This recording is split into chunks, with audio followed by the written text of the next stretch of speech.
విఘ్నేశ్వరుణ్ణి పొద్దున్నే ఒక్కసారి చూసి నమస్కారం చేస్తే చాలు. అది లోకంలో ఎక్కడా లేని విశేషం.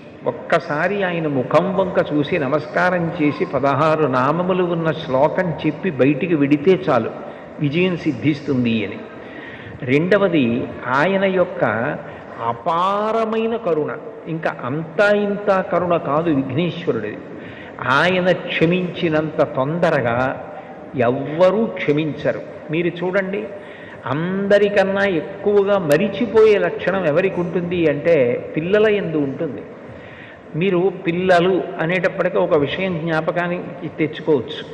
పెద్దవాళ్ళు ఏదైనా తింటున్నారనుకోండి, ఎవరో పెద్దలు వచ్చారు ఇంటికి, ఇంట్లో భోజనమో ఫలహారమో చేస్తున్న పెద్ద ఆయన ఆ పళ్ళెం పట్టుకునో లేకపోతే చేతిలో ఏ ఉండ్రాయో కుడుమో పట్టుకుని తింటూ వీధిలోకి వెళ్ళి స్వాగతం పలకడం, ఆ పళ్ళెం లోపల పెట్టి తాను పెడతాడు.